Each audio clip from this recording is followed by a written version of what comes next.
नमस्कार मित्रों, डॉक्टर संजीव भानावत के चैनल में आपका हार्दिक स्वागत, अभिनंदन। मित्रों, आपने 2010 में रिलीज हुई एक फिल्म देखी होगी, रोबोट। इस फिल्म की मुख्य नायिका थी ऐश्वर्या राय और नायक थे रजनीकांत। कुछ याद आया आपको? इस फिल्म की कथा वस्तु या थीम क्या थी? जी हाँ, यह फिल्म थी विज्ञान, तकनीक और मानवता के बीच भविष्य में होने वाले संघर्ष को लेकर के। रजनीकांत इस फिल्म के मुख्य नायक एक वैज्ञानिक हैं जिनका नाम है डॉक्टर वसीकरण, और इस फिल्म की नायिका ऐश्वर्या राय, जिनका नाम था इस फिल्म में सना। और सना इस फिल्म में डॉक्टर वसीकरण की प्रेमिका की भूमिका निभाती है। डॉक्टर वसीकरण एक वैज्ञानिक थे और निरंतर अपने शोध अनुसंधान में लगे रहते थे। उन्होंने एक ह्यूमनाइज्ड रोबोट बनाया। उस रोबोट का नाम था चिट्टी। चिट्टी एक ऐसा रोबोट था जिसको मानवीय भावनाएं सिखाने की कोशिश की जा रही थी, और इसी प्रक्रिया में ये जो चिट्टी रोबोट था, ये बिल्कुल मनुष्य जैसे सारे काम कर सकने में सक्षम था, किंतु इसमें भावनाएं नहीं थी। जब इस चिट्ठी को सेना के उपयोग के लिए भेजा जाने लगा तो वहां सफलता इसलिए नहीं मिली कि इसमें सोचने की शक्ति नहीं है, इसमें भावनाएं नहीं है, इसलिए सेना ने इसका उपयोग करने के लिए मना कर दिया। तब इस चिट्ठी को भावनाएं सिखाने का भी काम शुरू किया जाता है।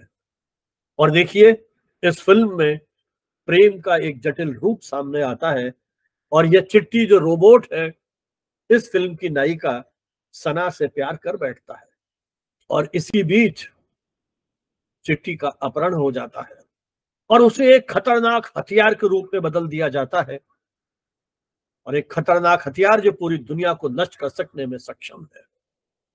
डॉक्टर वसीकरण चिंतित हो उठते हैं और उन्होंने किसी तरह से इसे निष्क्रिय किया। वसीकरण ने उसे रोक लिया। तो देखा आपने, आज से 14-15 वर्ष पूर्व किस तरह से एक रोबोट में भावनाएं, संवेदनशीलता जागरूक या जागृत करने का प्रयास किया जाने लगा था, या एक फिल्मकार इस तरह की कल्पना करता है।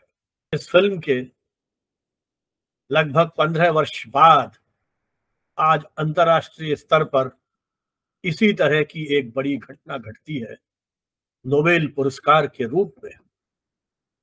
आइए इस पर चर्चा करने के पूर्व मैं आपको अपना परिचय दूं। राजस्थान विश्वविद्यालय में मैंने लगभग 4 दशक तक अध्यापन किया और वहां के सेंटर फॉर मास कम्युनिकेशन के अध्यक्ष पद से सेवानिवृत्त हुआ। वर्तमान में मैं एक मीडिया त्रैमासिक कम्युनिकेशन टुडे का संपादन कर रहा हूं, और यह पत्रिका पिछले 28 वर्षों से निरंतर प्रकाशित हो रही है, और इसके सभी अंक आप हमारी वेबसाइट communicationtoday.net पर पढ़ सकते हैं, देख सकते हैं। हमारा आपसे विनम्र अनुरोध, हमारे इस शैक्षिक अभियान को गति देने के लिए, आगे बढ़ाने के लिए आप हमारे इस चैनल को सब्सक्राइब करें, मित्रों के साथ साझा करें और कमेंट बॉक्स में अपनी टिप्पणियों से हमारा उत्साहवर्धन करें। तो हम बात कर रहे थे किस तरह से रोबोट ने एक नई तरह के जीवन की कल्पना की है जब मशीन इंसानों से प्यार करने लगेगी। शायद ये भी कल्पना कर सकते हैं कि मशीन मशीन की दुश्मन हो जाएगी, और एक समय ऐसा आएगा जब इंसानों के बजाय मशीनों के बीच में आपस में युद्ध शुरू हो जाएंगे। आप अपनी कल्पना को जितना दूर तक चाहें सोच सकते हैं, कल्पना कर सकते हैं आने वाले समय की, और शायद इसी को ध्यान में रखते हुए जो अंतर्राष्ट्रीय स्तर पर सम्मानित नोबेल पुरस्कार दिया गया ऐसे ही 2 वैज्ञानिकों को, एक है अमेरिका के जॉन हॉपफील्ड और दूसरे हैं ब्रिटिश कनाडाई वैज्ञानिक ज्योफ्री हिंटन। इन दोनों वैज्ञानिकों ने कृत्रिम बुद्धिमत्ता या आर्टिफिशियल इंटेलिजेंसी और मशीन लर्निंग के क्षेत्र में जो प्रयोग किए हैं, हालांकि ये दोनों प्रयोग दो अलग अलग देशों में बहुत दूर हो रहे हैं, लेकिन कहीं इनके शोध अनुसंधान में साम्यता है। इन दोनों वैज्ञानिकों के इन प्रयोगों ने आने वाले दौर में मानवता के लिए, सभ्यता के लिए एक तरह से नए द्वार खोल दिए हैं, जिसकी कल्पना आज से 15 साल पहले एक भारतीय फिल्मकार ने की थी। हालांकि वो कल्पना नई नहीं थी। इसके पहले जॉन मैकार्थी, जिन्हें हम फादर ऑफ आर्टिफिशियल इंटेलिजेंस कहते हैं, 1956 में एक सेमिनार में उन्होंने सबसे पहले इस शब्द का प्रयोग किया था और आर्टिफिशियल इंटेलिजेंस को एक स्वतंत्र अनुशासन के रूप में उन्होंने विकसित किया था। यह विचार मूल रूप से जॉन मैकार्थी का था कि किस तरह से हम मशीनों को सीखने और सोचने के लिए प्रेरित करें। यह जो उनके मन में परिकल्पना थी, आने वाले समय में वो आर्टिफिशियल इंटेलिजेंस या कृत्रिम बौद्धिकता के रूप में आज दुनिया भर में चर्चित है। इसलिए इसका संपूर्ण श्रेय हम जॉन मैकार्थी को दे सकते हैं।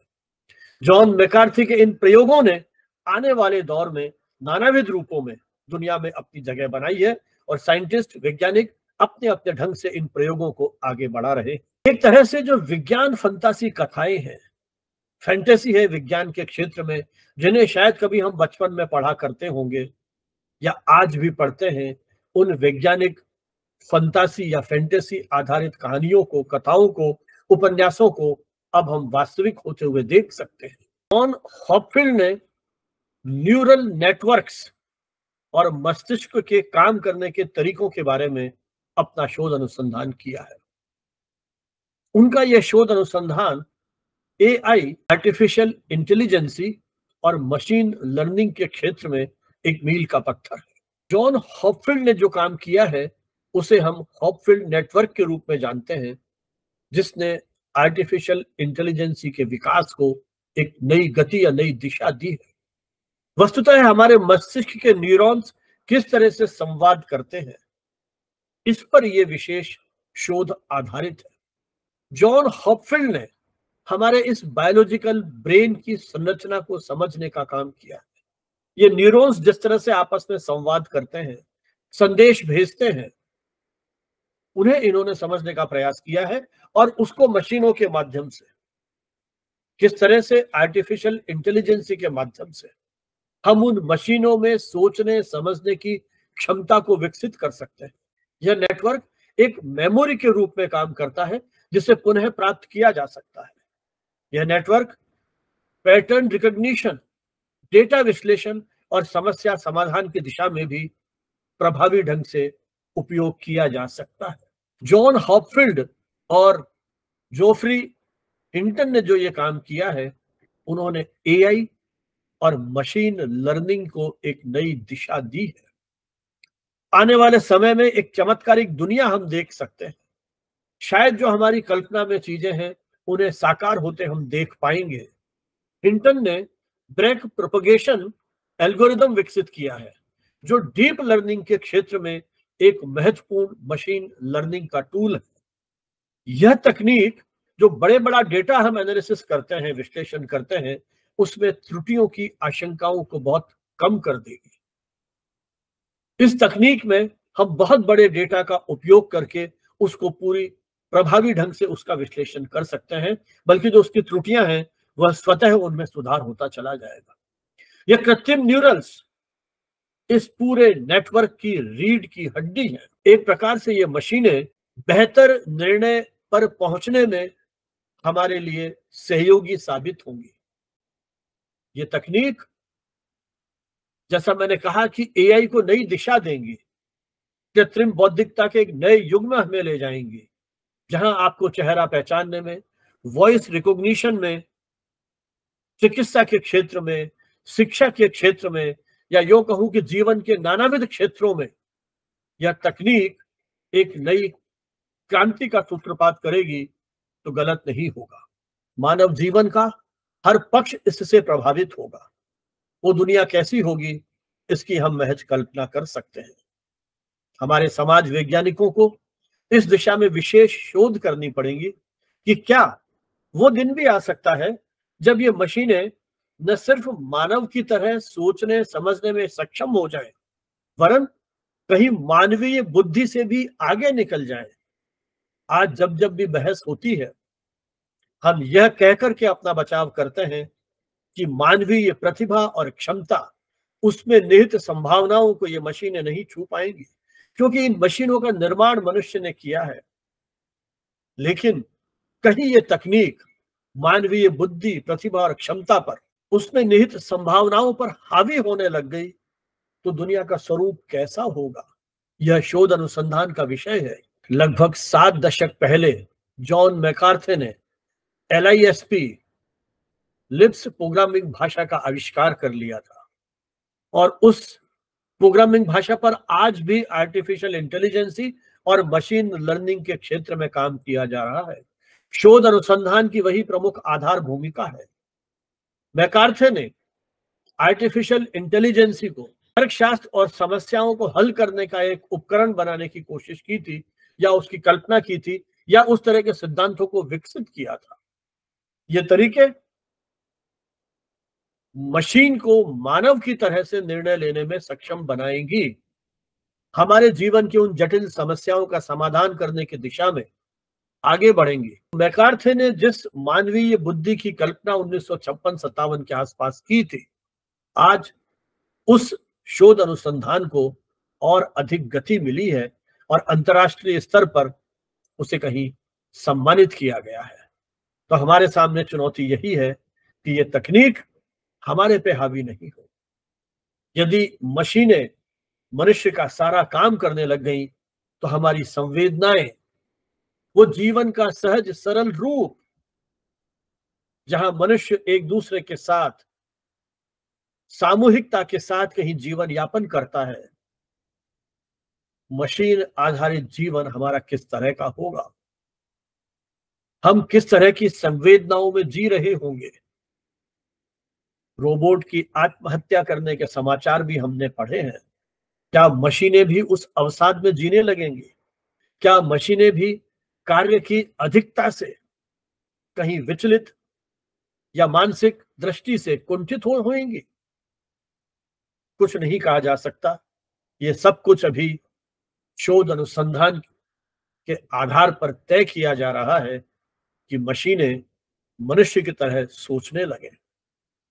नोबेल पुरस्कार दुनिया में इस तरह की जो शोध हो रही है, जो मनुष्य के व्यापक हित में है, उसी को आधार बना करके दिया जाता है। तो हम यह उम्मीद करते हैं कि नोबेल पुरस्कार की जो मूल भावना है, व्यापक जनहित पर आधारित शोध को सम्मानित करना, मान्यता देना, उसी के अनुरूप ये शोध अनुसंधान भविष्य में व्यापक मानव हित में इनका उपयोग किया जाएगा। नोबेल पुरस्कार के प्रवर्तक अल्फ्रेड नोबल को भी इस बात का श्रेय जाता है कि उन्होंने डायनामाइट का आविष्कार किया था। वो डायनामाइट, जहां कभी उसे मनुष्य के हित में सोचा गया था, आज किस तरह से मानवता के लिए खतरा बन गया है, यह भी हमें सोचने के लिए विवश करता है कि यदि यह तकनीक कुछ ऐसे व्यक्तियों के हाथ में आ गई जो मानसिक दृष्टि से प्रदूषित है, या उनका अहंकार या उनकी तानाशाही प्रवृत्ति मानवता के विनाश का कारण बन सकती है। वह आणविक शक्ति जिसका उपयोग सकारात्मक करने की परिकल्पना कभी की गई थी, नागासाकी और हिरोशिमा पर जिस तरह से बम विस्फोट हुए, वो उसकी भयावहता की ओर संकेत करते हैं। इसलिए हम यह अपेक्षा करते हैं कि यह तकनीक कहीं मानव हित में ही उसका उपयोग किया जाएगा। अल्फ्रेड नोबल, जिनका जन्म 21 अक्टूबर 1833 को हुआ था और निधन 10 दिसंबर 1896 में हुआ था, उनकी पुण्यतिथि 10 दिसंबर को नोबेल शांति पुरस्कार के अलावा सभी पुरस्कार स्वीडन की राजधानी स्टॉकहोम में दिए जाते हैं, जबकि नोबेल शांति पुरस्कार नॉर्वे के शहर ओस्लो में दिया जाता है। यह नोबेल पुरस्कार अल्फ्रेड नोबल की वसीयत के अनुरूप दिया जाता है। पहला नोबेल पुरस्कार 1901 में दिया गया था। 1900 में यह नोबेल फाउंडेशन बना था और बाद में 1901 से यह पुरस्कार देने की परंपरा शुरू हुई थी। पहला नोबेल पुरस्कार विल्हेम कॉनराड रोंटगेन को मिला था। ये जर्मन वैज्ञानिक थे। 1956 व 1972 में अमेरिकन वैज्ञानिक जॉन बायडेन को 2 बार नोबेल पुरस्कार दिया गया था। इसी तरह से लिनस पॉलिंग और मैरी क्यूरी को अलग अलग विषयों में काम करने के लिए 2 नोबेल पुरस्कार प्रदान किए गए थे। मैरी क्यूरी को यह पुरस्कार रसायन शास्त्र और भौतिक शास्त्र में उनकी शोध के लिए दिया गया था, जबकि लिनस पॉलिंग को नोबेल पुरस्कार रसायन शास्त्र और शांति के क्षेत्र में महत्वपूर्ण कार्य करने के लिए दिया गया था। भौतिकी के क्षेत्र का यह पुरस्कार royal Swedish academy of sciences की ओर से दिया जाता है। नोबेल पुरस्कार की नीति के अनुसार यह पुरस्कार कभी मरणोपरांत नहीं दिया जाता है और 3 से अधिक व्यक्ति एक साथ साझा नहीं कर सकते, जैसा 2024 में जो भौतिक शास्त्र में नोबेल पुरस्कार दिया गया है वो संयुक्त रूप से दिया गया है। रविन्द्रनाथ टैगोर वह पहले भारतीय थे जिन्हें साहित्य का नोबेल पुरस्कार दिया गया और 1930 में सीवी रमन को भौतिक शास्त्र में नोबेल पुरस्कार से सम्मानित किया गया, जो भौतिक शास्त्र के पहले भारतीय वैज्ञानिक थे जिनका जो शोध है वो रमन इफेक्ट्स के नाम से दुनिया भर में जाना जाता है। कि कृत्रिम बौद्धिकता और मशीन लर्निंग के क्षेत्र में ये पुरस्कार जो दिया गया है एक अद्भुत खोज के लिए, अद्भुत प्रयासों के लिए, इस उम्मीद में कि ये पुरस्कार आने वाले समय में जनहित के लिए एक महत्वपूर्ण आधार तैयार कर सकेंगे। आप सभी को हार्दिक बधाई, शुभकामनाएं। जय हिंद, जय भारत।